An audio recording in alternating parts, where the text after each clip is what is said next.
Hello friends, कैसे हैं आप लोग। आज हम लोग डिस्कस करेंगे कि 2024 प्रीलिम्स का रिजल्ट कब आएगा। ठीक है, जो आप लोग 16 जून को एग्ज़ाम दिया हुआ है आपने, उसका रिजल्ट कब तक आने की प्रोबेबिलिटी है। तो देखिए, आज के समय में सबसे बड़ा यक्ष प्रश्न दो ही हैं। पहला तो प्रश्न ये है कि मेरिट कितनी जाएगी, और दूसरा प्रश्न ये है कि रिजल्ट कब आएगा। और हर बार यही रहता है यक्ष प्रश्न जब हम लोग एग्जामिनेशन में पार्टिसिपेट करते हैं। ठीक है, तो आज इस पर डिस्कस करेंगे कि कब रहेगा। कुछ फैक्ट्स के आधार पे हम लोग इसको फाइंड आउट करने की कोशिश करेंगे कि कब तक रिजल्ट आने की प्रोबेबिलिटी है। ठीक है, अब देखिए मेरिट कितनी जाएगी, क्या जाएगी, कितनी क्या होगी, ये सब चीज़ों पे हम लोगों ने डिस्कशन किया हुआ है। अगर आप नहीं देखें तो उस वीडियो को जरूर देख लीजिएगा, कुछ वहाँ से आइडिया मिलेगी कि मेरिट कितनी जा सकती है। ये दोनों चीज़ें जो होती हैं, प्रिडिक्शन कोई करता है तो वही प्रोबेबिलिटी होती है। हो सकता है सही हो, नहीं भी होने की सही नहीं होने की भी प्रोबेबिलिटी उतनी ही होती है। तो इसमें बहुत ज़्यादा आपको पैनिक नहीं होना है कि नहीं जिसने बता दिया, जिसने कह दिया उस वैसा ही होगा, कोई ज़रूरी नहीं है। कुछ फैक्ट्स के आधार पे इसको कैलकुलेट करके कुछ प्रिडिक्शन करने की कोशिश की जाती है। चलिए, तो इसी आधार पे हम लोग देखते हैं कि रिजल्ट आने की प्रोबेबिलिटी कब तक है।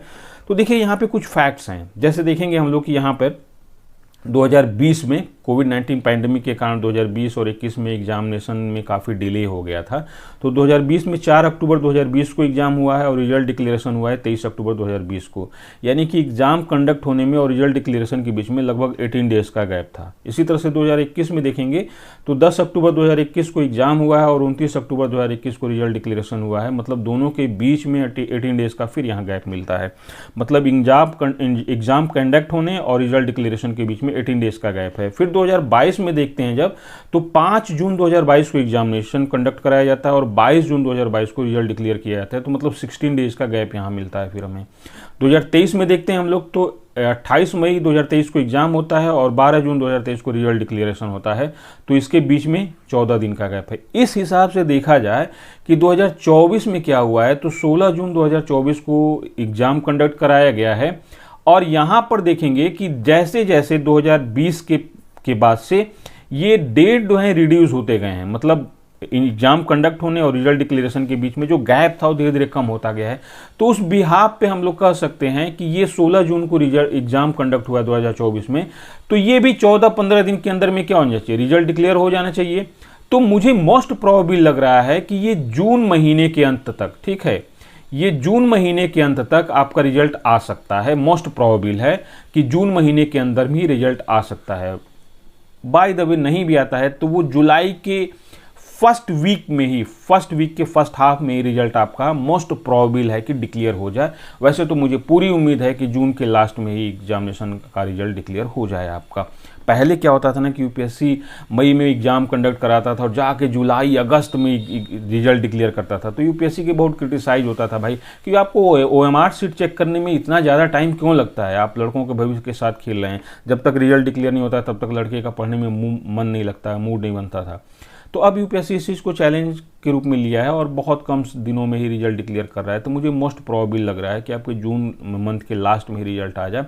और देखिए एक चीज़ क्या है, सबसे बड़ा सवाल ये है कि मेरिट कितनी जाएगी। आप मेरिट के चक्कर में छोड़िए। जिन लोगों का 80 मार्क्स बन रहा है, जनरल कैटेगरी के हैं, वो मेंस की तैयारी बिल्कुल अच्छे से करें। ठीक है, बहुत ज़्यादा यही होगा कि भाई नहीं होगा, सबसे बुरा तो ये होगा कि नहीं होगा।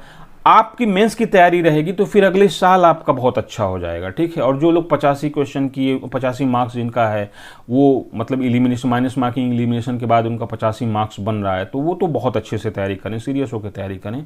ठीक है, और जिनका 80 बन रहा है जनरल कैटेगरी के, वो भी तैयारी करें।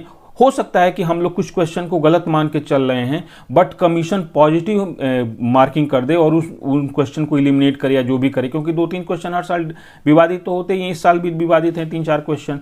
तो हो सकता है कमीशन हमारे फेवर में मार्किंग कर दे। हम नहीं सोच के चल रहे थे प्रीलिम्स क्वालिफाई होने का, बट हमारा क्वालिफाई हो जाए। तो इसलिए मैं कहूँगा कि आप अपना टाइम वेस्ट मत कीजिए, आप पूरी तरह से पढ़ाई पे फोकस हो जाइए। मुझे जहाँ तक उम्मीद है कि आपकी 85 के आसपास ही मेरिट रहेगी, थोड़ा 1-2 नंबर इधर उधर हो सकता है। ठीक है, बट जो लोग 80 मान के चल रहे हैं अपना, या 80 सही किए हैं, हो सकता है कमीशन उनके फेवर में मार्किंग कर दे, वो भी आ जाए मेरिट में। तो आपका ये है। दूसरा, मैं तो ये पहले ये भी बता चुका हूं कि जो लोग 60 मार्क्स प्राप्त कर रहे हैं या 60 नंबर के ऊपर हैं ऑनेस्टली और सीसैट क्वालिफाई कर रहे हैं, उन लोगों को मेंस की तैयारी बिल्कुल करनी चाहिए। हाँ, ये है कि आपको मेंस तो नहीं देने को मिलेगा, बट आपकी मेंस की तैयारी रहेगी तो आप अगले साल बहुत अच्छा करेंगे। और अभी से अगर आप 60 मार्क्स आपका है, आपका ईमानदारी से 60 नंबर है, तो अभी से प्रीलिम्स की तैयारी करना समझदारी नहीं है। आपका तैयारी प्रीलिम्स की है, कुछ कमियां हैं उनको सॉर्ट आउट कर लेंगे आप, तो आपका प्रीलिम्स क्लियर हो जाएगा। तो आप यहां से लेकर, मतलब इस मंथ से लेकर, जून से जुलाई, अगस्त, सितंबर, अक्टूबर, नवंबर, दिसंबर, आप यहां से लेकर मेंस की तैयारी कीजिए। उसमें प्रीलिम्स की भी तैयारी ऑलरेडी इंक्लूड रहेगी। फिर आप जनवरी से जाके प्रीलिम्स पे फोकस हो जाइएगा। अभी से प्रीलिम्स की तैयारी करना कोई समझदारी नहीं है। आप मेंस की बहुत अच्छे से तैयारी कर लीजिए, ठीक है, ताकि अगले साल जब प्रीलिम्स क्लियर हो आपका, तो आप एकदम प्री भी क्लियर हो, मेंस भी क्लियर हो, इंटरव्यू भी क्लियर हो और आपका फाइनल सिलेक्शन हो। तो ठीक है, चलिए फिर मिलते हैं। ये तो मेरिट की प्रेडिक्शन थी। फिर मिलते हैं नेक्स्ट डे नेक्स्ट टॉपिक के साथ।